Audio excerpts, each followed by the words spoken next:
어떻게 살 것인가를 이게 분석을 했는데 결과가 이렇더라고요. 10억 받았다고 해도 한참 시간이 흐르면 그 10억이 소수 몇 명한테 다 몰린다는 거죠. 나머지 분들은 다 평범하게 살게 된다는 거예요. 연구 결과가 그렇습니다. 그러니까 돈이 많이 있다고 그게 계속 있는 것이 아니에요. 그게 여러분 돈이 많이 있는 것을 유지하는 게 쉽습니까? 어렵습니다. 그러니까 부자가 이렇게 행복한 삶을 사는 게 거의 못 봤어요.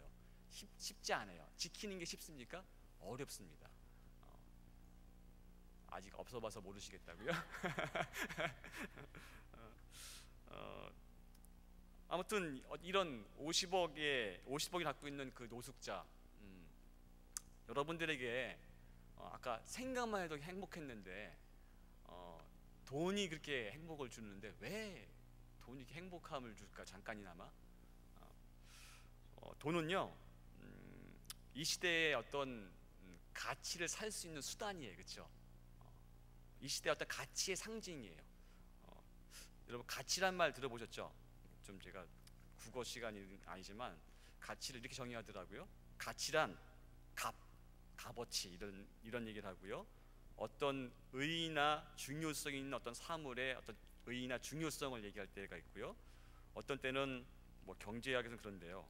욕망을 채워주는 정도에 따라 그 물건에 대하여 인정되는 어떤 의의, 가치가 뭔지 아시겠죠? 이게 가치 있다 없다는 현대 사회에서는 돈으로 판단해요, 그렇죠? 그러니까 돈이 비싸면 보통 가치 있다고 여기잖아요. 그래서 백도 명품 백은 비싸요. 가치가 높기 때문에.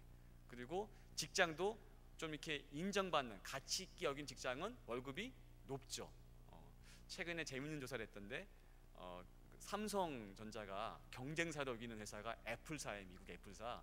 그래서 언론에서 어떤 조사를 했냐면 애플사의 직원의 평균 봉급하고 삼성사의 그 직원의 평균 봉급을 비교했더라고요. 어디가 높을까요? 당연히 애플사가 높겠죠. 뭐 삶의 수준이 틀린데 한국하고 미국하고요. 아무튼 어떤 가치를 척도로 하는 것이 보통 이제 돈이란 부분입니다. 그래서 우리가 돈을 이렇게 좋아하죠. 그래서 왜냐하면 가치를 반영하는 현 시대 가치를 반영하고 있기 때문에 돈을 좋아하는 것 같습니다. 그런데 그러니까 돈이 실체는 아닌 거예요. 가치를 상징하는 거죠. 가치를 상징하는 거죠. 그 상징에 현재 돈을 사용되고 있는데 여러분 살아가면서 이렇게 보통 우리 삶은 이렇게 선택하고 결정하는 것의 연속이잖아요, 그렇죠? 예를 들면 점심을 뭐 먹을까? 여기 다들 기대하시죠? 끝나면 점심을 이렇게 맛있게 드실 기대하고 오실 텐데 저도 마찬가지입니다. 그 다음에 밖에 나가면 저녁은 또 뭐 먹을까? 또 선택하고 결정하시잖아요. 어디 외식 나가도 짬뽕인가 짜장인가 요즘엔 짬짜에서 두 개 다 먹기도 하지만 아무튼 뭔가 선택과 결정을 계속 합니다. 그런데 무엇을 기준으로 선택합니까? 무엇을 기준으로 선택합니까?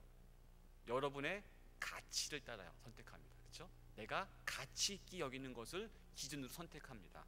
결국 이 그 가치란 것은 여러분의 삶의 방향을 보여주는 거예요. 그렇죠? 내가 재정을 돈을 어디다 쓸 것인가부터 해서 시간을 어디다 쓸 것인가 이 모든 것이 여러분의 가치를 다 보여주고 있습니다. 여러분들이 어떻게 여러분의 가치 기준으로 선택하느냐가 결국 여러분의 미래의 모습을 결정짓는다고 할 수 있는 것이죠. 동감하시죠? 예. 그러면 제가 오늘 질문 드리고 싶은 건 뭐냐면 아까 그 50억을 가진 그 재력가인데 그분의 가치가 있어요. 그렇죠? 여러분의 가치는 어디에 있습니까? 50억을 생각만 해도 좋은데 혹시 하나님의 나라에 대한 어떤 가치를 갖고 계십니까? 하나님 나라 생각만 하면 그렇게 행복해집니까? 한번 비교해 보십시오. 돈은 보면서 행복해지는데 이상하게 우리가 하나님의 나라라고 얘기하면 이렇게 행복해지지 못해요. 이상하지 않습니까? 돈이라는 건 있다가도 없고 없다가도 있는 건데 그리고 일시적인 거잖아요. 이 땅 가운데서. 근데 하나님 나라는 어떻습니까? 영원한 건데도 불구하고 하나님의 나라의 가치를 못 느끼고 살아요. 뭐 같습니까? 그 노숙자 같죠. 그렇죠? 아무리 돈이 큰 게 있어도 그 가치를 못 느끼고 사는 거예요. 노숙자가요. 그런 것과 같이 우리가 하나님의 나라의 가치를 못 느끼고 살아요. 돈에 비하면 훨씬 더 큰 가치인데 얼마짜리예요? 하나님 나라가 예수님짜리예요. 예수님의 피값 주고 사신 거잖아요. 그렇죠? 예수님은 누구세요? 천지 창조하신 하나님이세요. 가치가 매겨집니까? 무한한 가치예요. 무한한 가치가 유한한 가치에 비교했을 때 훨씬 가치 있는데 불구하고 그거를 못 느끼고 살아요. 그게 우리의 모습입니다. 그래서 오늘 말씀을 통해서 하나님의 나라의 가치가 무엇인지, 그 가치를 내 것으로 느끼려면 어떻게 되는지 좀 말씀을 통해 좀 살펴보려고 합니다. 먼저 잠깐 아까 읽었던 말씀 마태복음을 잠깐 보겠습니다. 마태복음 13장 44절 말씀을 조금 이제 차근차근 보겠습니다. 44절부터 읽겠습니다. 시작.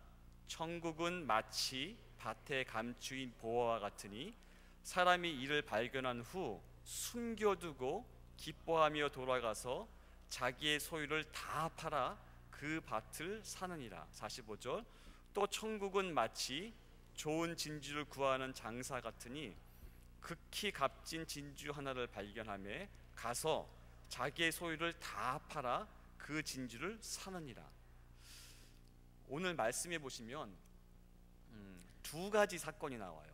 비유가 나오는데 천국에 대한 하나님 나라의 비유가 두 가지로 나옵니다.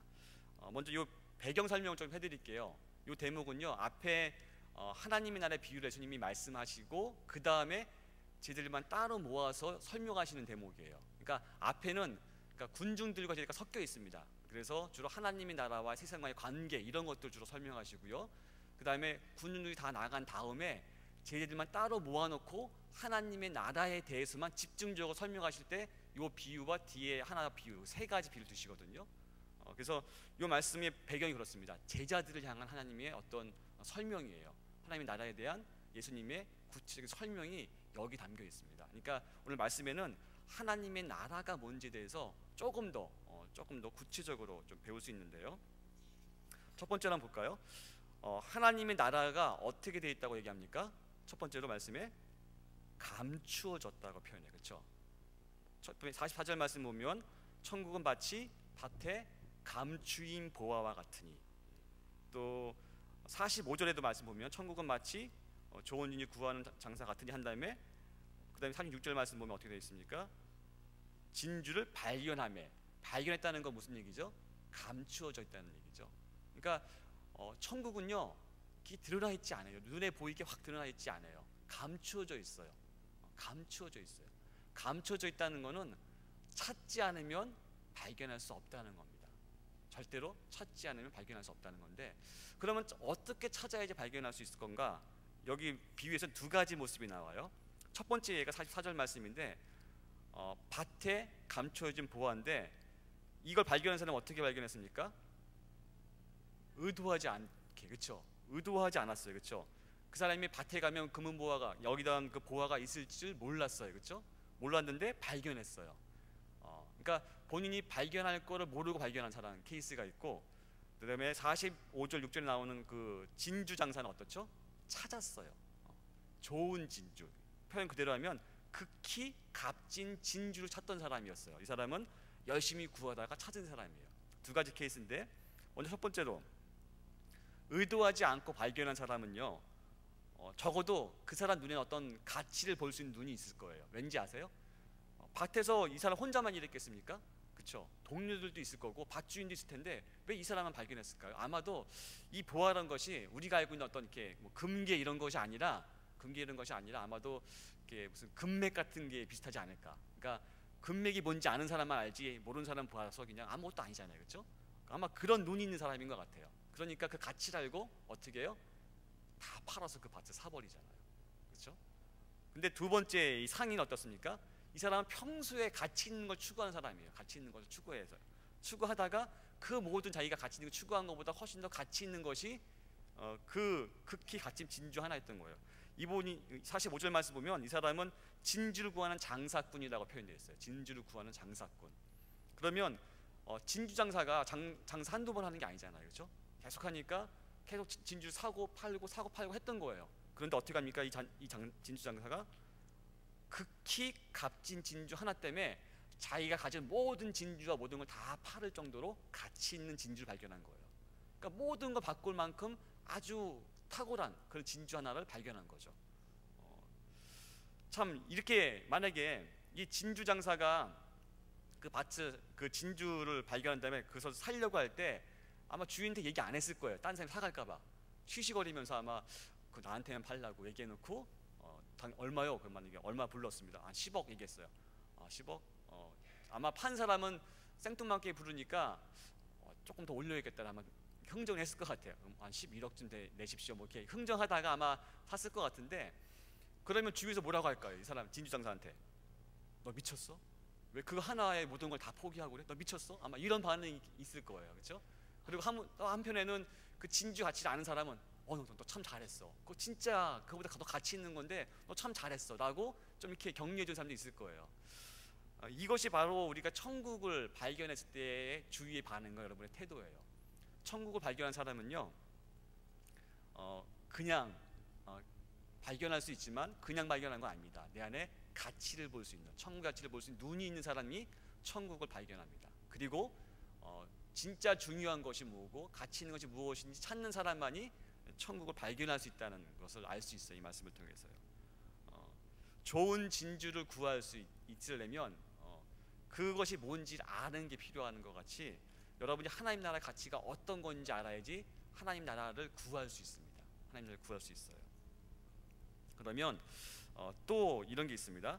둘째로 가치를 알았잖아요. 이 두 사람이. 그 다음에 한 행동이 뭡니까?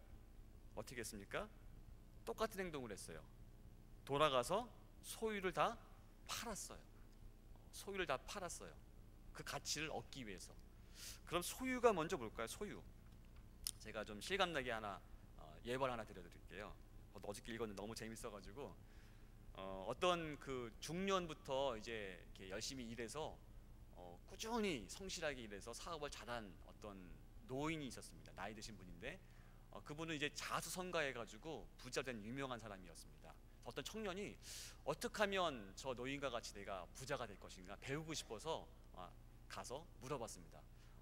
그 부자인 분한테, 노인네한테 어떻게 하면 당신과 같이 내가 부자가 될 수 있습니까? 라고 물어보니 그 노인네가 하는 말이 그 집 앞에 높은 상수리나무가 하나 있었대요. 저 상수리나무에 올라가십시오. 그렇게 얘기했다고 하더라고요. 그러니까 청년이 이해는 안 되지만 그래도 뭐 좋은 비법을 배우는 마음으로 그냥 순종하는 마음으로 그 상수리나무에 올라갔습니다. 중간쯤 올라가니까 이 노인네가 하는 말이 거기 말고 더 제일 높은 꼭대기까지 올라가십시오 그래요. 그래서 좀 위험하지만 그래도 어떻게 해요? 돈을 좀 벌고 싶으니까 그 욕심으로 순종한 마음으로 또 꼭대기까지 올라갔어요. 그리고 이 노인네가 한 마디 더 합니다. 그 꼭대기는 가지에 대롱대롱 매달리세요. 여러분 하시겠습니까? 근데 이 청년은 했어요. 왜냐면 돈을 벌고 싶으니까, 부자가 되고 싶으니까 대롱대롱 매달렸어요. 이거 떨어지면 어떻게 하죠? 죽는 거예요. 이거 놓치면 안 돼요. 나뭇잎가 약간 흔들릴 수도 있잖아. 막 겁나지만 떨면서 잡았어요. 이렇게 막 어떡하지 그러면서. 근데 그 다음 말이 과가 아니었어요. 노인이 하는 말이 그걸 놓으시오 그러는 거예요. 놓았겠습니까? 절대로 못 놓죠. 절대로 안 됩니다. 절대로 안 됩니다. 이걸 놓으면 내가 죽으면 돈이 무슨 소용이겠습니까? 절대로 안 됩니다. 그래서 꽉 잡고 있는 거예요. 그때 노인네 하는 말이 그러면 내려오시오 라고 하더라고요. 내려왔어요. 노인네가 설명해 줍니다. 당신이 돈을 벌려면 그때 죽기 살기로 나무까지 잡았던 것 같이 돈을 잡아야 됩니다. 움켜잡아야지 돈을 법니다. 어떤 이유가 있어도 무조건 돈을 움켜잡으십시오 라고 조언했다고 하더라고요. 그러니까 소유란 건 바로 그런 거예요. 여러분들이 움켜잡는 거. 그게 돈이 될 수도 있고요, 명예가 될 수도 있고요, 어떤 지식이 될 수도 있어요. 소유란 건 바로 그런 거예요. 움켜잡으면 놓으면 난 죽을 것 같아 라고 움켜잡는 게 있으시죠? 그렇죠? 없으십니까? 있으시잖아요. 하나 비밀을 말씀해 드리면 사람은 젊은 때는요 늑대를 조심하라고 합니다. 중년 때는 호랑이를 조심하라고 해요. 그다음에 나이 들어서는 사자를 조심하라고 합니다. 어느 유명한 고전에 나오는 얘기인데 늑대는 뭘 상징하는지 아십니까? 성욕을 상징해요.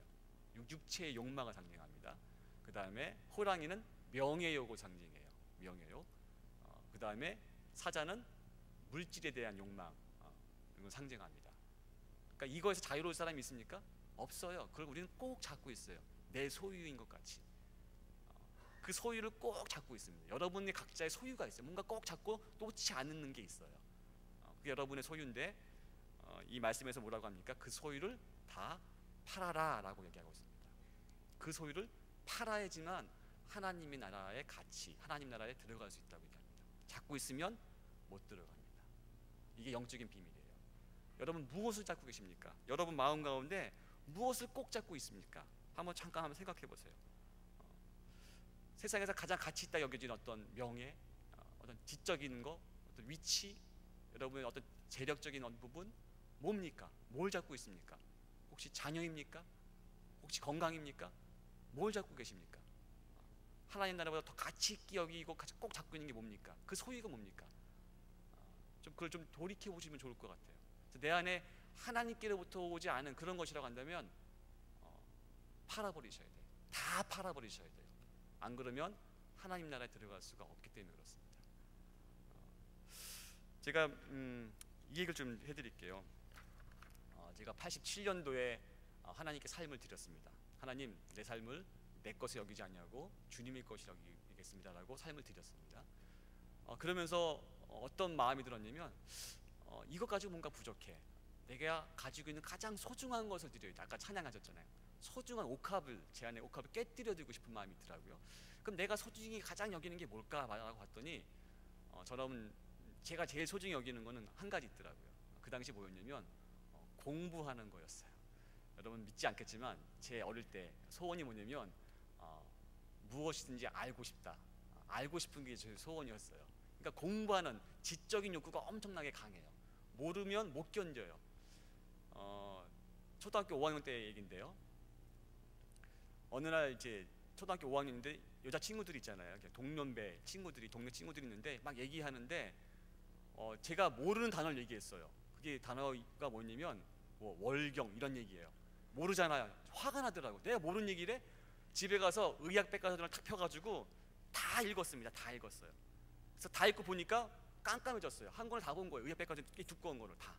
그러니까 그런 지적인 욕구가 엄청 강해요. 그래서 공부하고 싶어서 안달인 사람 좀 정상이 아니죠, 그렇죠? 아마 정상이 아닌 게 보이실 것 같아요. 그런 욕구가 제 안에 있더라고요. 그래서 그때 제가 어떻게 했냐면 하나님, 내가 공부하고 싶습니다. 근데 그 공부할 수 있는 권리를 하나님께 드리겠습니다. 내 옥합을 주님께 드리겠습니다라고 그때 헌신했어요. 그러면 제 속에 계산이 있었죠. 아마 그러면 진짜 공부할 더 좋은 길을 주시겠거니라는 마음이 있었는데 실상은 안 그러셨어요. 그게 하나님의 계획이었죠. 제가 글로 갔으면 아마 진짜 교만해져서 아마 그 지식이 많으면 교만해진다는 말 있잖아요. 아마 패망했을지도 모르겠어요. 하나님은 그 반대로 이끄시더라고요. 겸손하게 저를 만드셨고 지식을 추구하는 사람이 아니라 하나님을 날마다 추구하지 않으면 살 수 없도록 만드시더라고요. 여러분은 뭘 드리실 겁니까? 여러분의 가장 소중한 소유 뭘 드리실 겁니까? 여러분이 붙잡고 있는 그거 무엇입니까?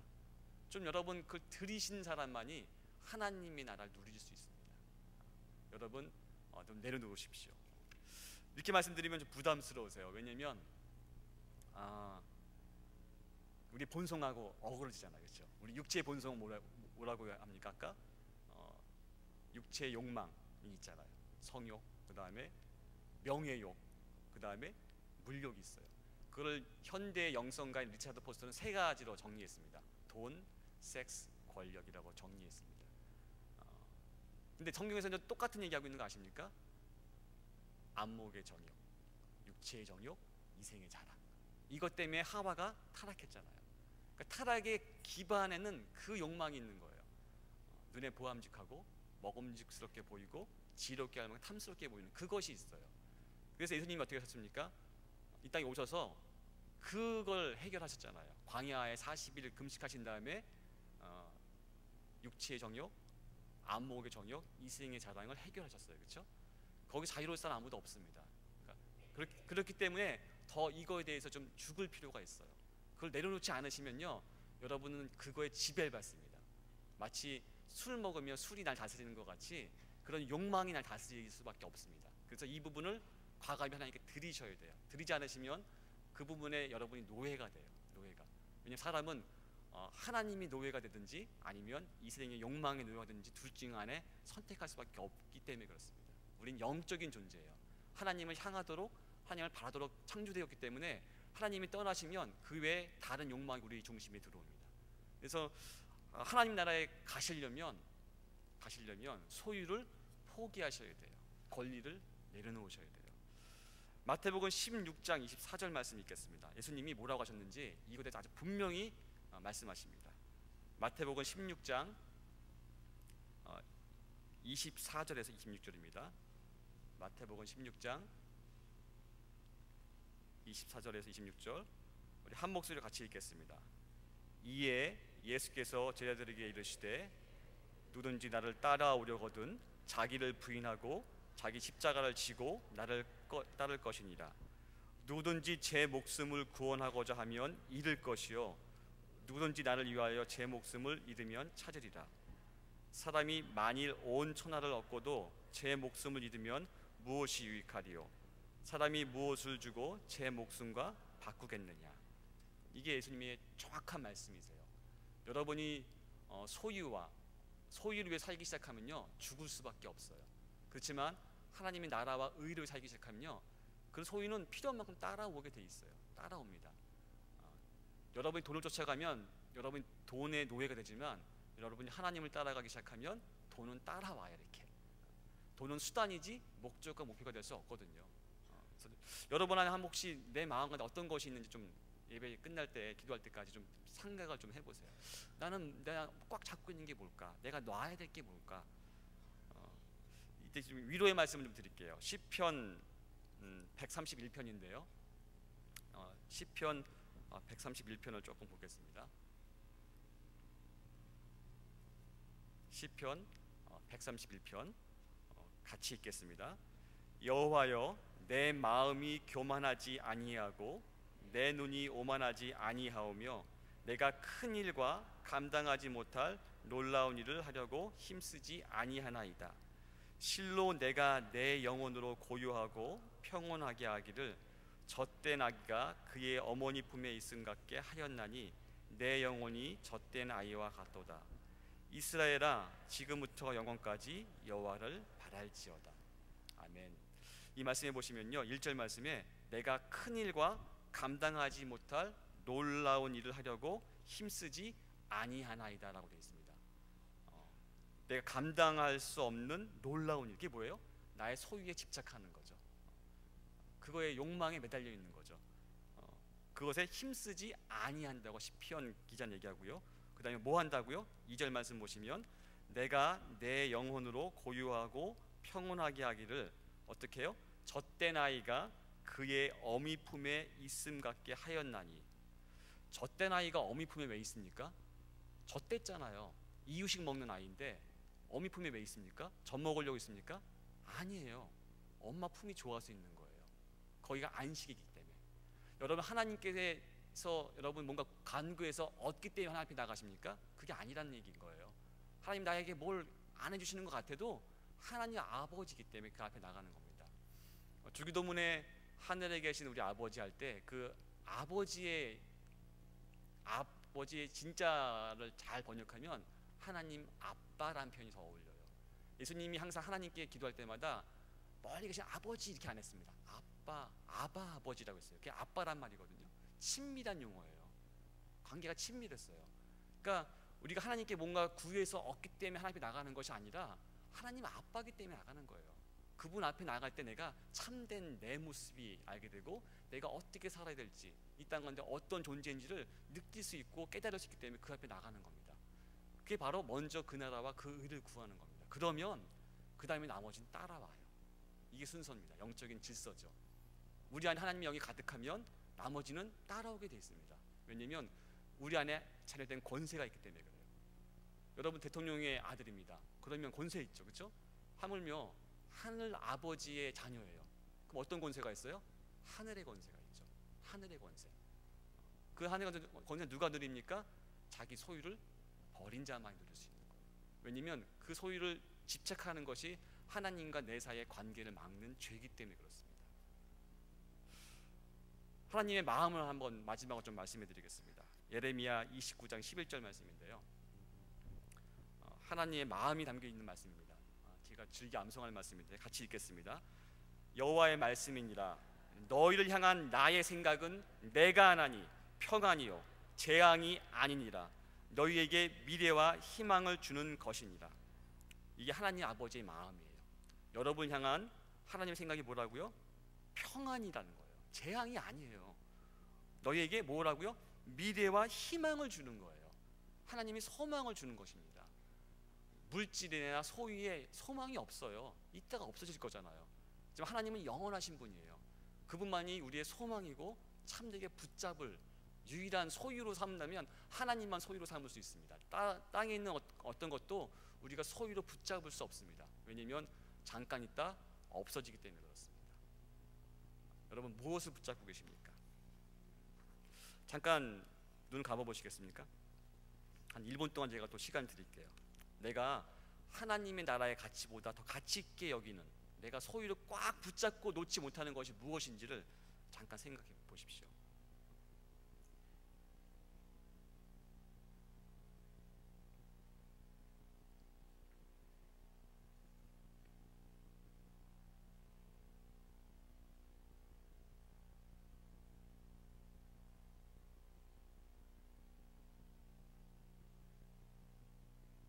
아마 생각이 났거나 부담스러운 것이 있을 텐데 기도했으면 좋겠습니다. 하나님, 내가 이 부분을 이 시간 주님 앞에 내놓기 원합니다. 좀 힘드신 분은 도우심을 좀 구하세요. 하나님, 이 부분을 내려놓아야 되는 거 알지만 잘 안 됩니다. 도와주세요. 하나님, 내가 이 재정에 대해서, 자녀에 대해서, 내 어떤 물질적인 것에 대해서, 내 관계에 대해서 이 부분 내가 꽉 잡고 있어서 내 소유를 했기 때문에 하나님 아버지께 못 나가고 있습니다. 그런 것이 생각나는 게 있으면 그거 가지고 같이 기도하시겠습니다. 같이 기도하시겠습니다. 하나님 아버지, 우리 가운데 참된 가치가 하나님의 나라라고 말씀하셨는데 그거 외에 이 땅에 있는 거짓 것들이 내 안에 가득 잡고 있는 것이 없습니까? 하나님, 이 시간 돌아봅니다. 저희를 불쌍히 여기셔서 그 잠깐 있다 없어질 것을 붙잡는 우리 손이 있다고 한다면, 우리 마음의 태도가 있다 한다면 이 시간 내려놓게 도와주시옵소서. 성령 하나님, 이 시간 친히 오셔서 우리 각 사람 가운데, 그 생각 가운데, 마음 가운데 오셔서 우리 마음의 보좌에 예수 그리스도 외에는 그 어떤 것도 우리 보좌에 놓지 않기를 원합니다. 주님, 우리 마음의 보좌 가운데 주님만 놓기 원합니다. 주 성령을 다스려 주시고 주의 능력으로 이 시간 같이 하셔서 하나님 아버지께서 어떤 분이신지 아는 대로 살아갈 수 있는 결단이 이 가운데 있기를 원합니다. 하나님, 우리가 소유한 것이, 내 소유로 여기는 것이 재정입니까? 자녀의 문제입니까? 건강의 문제입니까? 주님, 어떤 것입니까? 이 시간 내려놓기 원하오니 주님 같이 하셔서 주님 다스려 주시옵소서. 그래서 내가 내 소유라 생각하는 모든 것들이 주님께 드려지는 것들을 통하여서 하나님 나라가 내 삶 가운데 임하는 것을 경험케 도와주시옵소서. 하나님의 나라는 하나님의 통치자가 하셨습니다. 주님의 뜻이 하늘에서 이루어진 것 같이 이 시간 내 삶 가운데 이루어지기 원합니다. 내 재정 가운데 이루어지기 원하고, 내 자녀 가운데 이루어지기 원하고, 하나님 나의 관계 가운데 이루어지기 원하고, 내 건강 가운데 이루어지기 원하고, 주님의 뜻이 내 삶 가운데 온전히 이루어지기 원합니다. 하나님, 그러기 위해서 필요한 것이 내가 내려놓는 것인데, 하나님 내려놓지 못한 모든 것들 가운데 주님 은혜를 더하셔서 내려놓을 수 있도록 도와주시옵소서. 내려놓도록 인도해 주시옵소서. 하나님, 내 소유라고 꽉 잡고 있는 그 꽉 잡은 손길을 하나씩 피게 하여 주시옵소서. 오 주님, 주님만을 바라봅니다. 주님 바라봅니다. 찬양하시겠습니다. 우리는 주의 백성이오니